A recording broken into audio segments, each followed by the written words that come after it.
वकील बहू। जनक पेशे से एक बहुत अच्छी वकील थी, लेकिन कहते हैं ना, बहू कितनी भी बड़ी तोप क्यों ना हो, सास के सामने तो भीगी बिल्ली ही होती है। अरे जनक, क्या बात है? आज रोटी नहीं मिली अभी तक। ये तेरा कोर्ट नहीं है जो आज फैसला ना हुआ तो कल की तारीख मिल जाए। रोटी तो रोज वक्त में चाहिए। हाँ।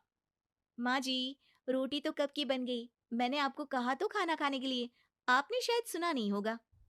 ओहो हो, जज नहीं हूं मैं तेरे कोर्ट की, सास हूं सास। कोई दलील फालतू की मत देना यहाँ। बहुत जानती हूं मैं इन वकीलों को। अपनी बात ऊपर रखने के लिए झूठ बोलने में जरा भी नहीं सोचते। तभी वहां जनक के ससुर आ जाते हैं। अरे भाग्यवान, क्यों बेचारी के काम को कोसती रहती है हमेशा। मैं भी तो था वहां जब ये आई थी तुझे रोटी खाने को बुलाने के लिए। सास को तो अब गुस्सा आ जाता है कि कैसे किसी ने बहू की साइड ले ली। अरे वाह जी वाह। वो तो मैं जानती थी कि कोई ना कोई गवाह तो ये पेश कर ही देगी। पर मैं तो अब सीधा खाना खाकर सोने जाऊंगी। मुझे आदत नहीं है किसी से बहसा बहसी करने की। पता नहीं कैसे ये वकील इतना दिमाग लगाकर खुद तो झूठ बोलते ही हैं, साथ में झूठे गवाह भी ले आते हैं।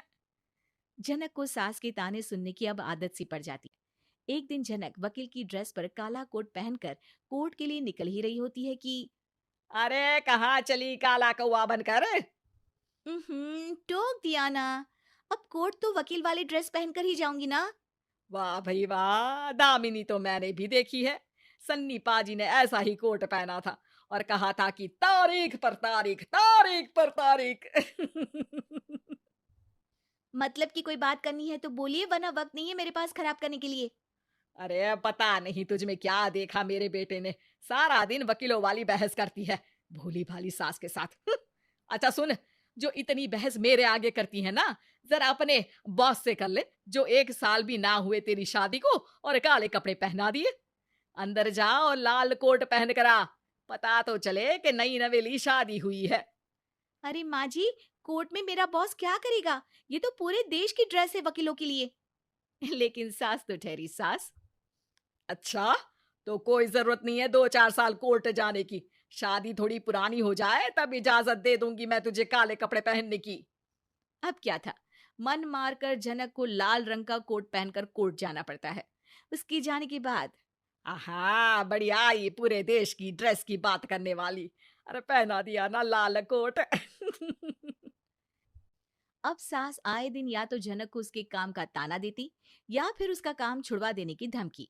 तंग आकर एक दिन जनक पति से कहती है, मैं सोच रही हूँ कि कोर्ट जाना बंद ही कर दूं। अरे क्यों यार, इतना अच्छा करियर है, क्यों छोड़ने की सोच रही हो? अरे लाल रंग का कोट पहनकर जाना पड़ता है। हर बात पर सास ताना देती है कि वकील तेज होते हैं, सवाल जवाब करते हैं, झूठी दलीलें देते हैं। अरे तो ठीक है ना, वो जो कहती है अपनी समझ से कहती है, लेकिन तुमको तो पता है ना कि सच्चाई क्या है। जनक को पति की बात से हौसला मिलता है कि तभी घर पर कुछ लोग आ जाते हैं। अरे ये पंच साहब कैसे आना हुआ? अरे भाई साहब, सुना है कि आपकी बहू वकील है। तभी वहां सास आ जाती है।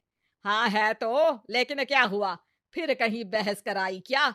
अरे हम तो खुद दुखी है उसके व्यवहार से। अरे भाभी जी, आपको तो पूरा मोहल्ला जानता है कि आप कितना बोलती है। फिर हम यहाँ बहू रानी की कोई शिकायत नहीं, बल्कि अपनी परेशानी लेकर आए हैं। ससुर जी खुश हो जाते हैं। हाँ हाँ, मैं भी बहू को बुलाता हूँ। जनक वहां आती है, सबको नमस्ते करके बैठ जाती है। बहू रानी, हमारे गांव में बड़ी मुसीबत आ गई है। अब तो पूरे गांव की जिम्मेदारी मानो तुम्हारे कंधों पर है। अरे ना ना, इससे तो घर की जिम्मेदारी पूरी नहीं होती, ये गांव की जिम्मेदारी क्या लेगी? भाभी जी, आप चुप हो जाओ। यहाँ पढ़े लिखे लोगों की बात हो रही है।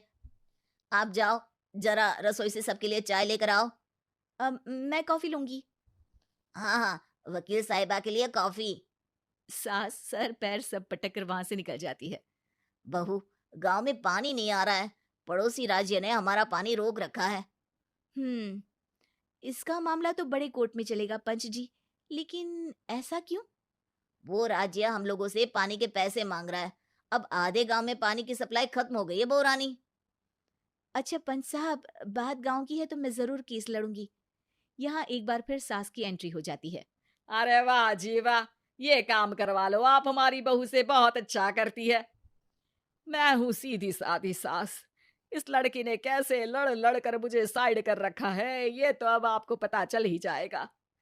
अरे भाभी जी, आपकी आवाज तो पूरे गांव को सुनाई पड़ती है जब आप बहू रानी को सुंदर वचन सुना रही होती हैं। अरे वकील बहू मिली है, फक्र करो फक्र। हाँ जी हाँ, सारी फ़क्र तो हम लोग ही करें। ख़ैर, अब जो केस लड़ेगी और पानी गाँव में आ जाता है, तो पंच साहब लिख कर देना होगा कि हैंड पाइप में सबसे पहले मेरी बाल्टी और घड़ा भरेगा। अरे फिर तो हम बहू रानी के नाम पर घर पर ही सप्लाई दे देंगे, लेकिन ये इतना आसान नहीं है। बहू, गांव के पास अभी वकील करने की भी पैसे नहीं है तो। अरे पंच साहब, ये मेरे गांव का मामला है, मैं आपसे एक भी पैसा नहीं लूंगी। सास को बहू की बात पर गुस्सा आ जाता है, लेकिन सबके जाने के बाद झनक मन लगाकर गांव की परेशानियों को दूर करने में लग जाती है। और वो दिन भी आता है कि झनक केस जीत जाती है। अरे आज तो प्लम्बर आकर घर तक पाइप लगा गया है। खुश हो जाओ, मेरे कारण तुम लोगों को घर के अंदर ही पानी मिल जाएगा।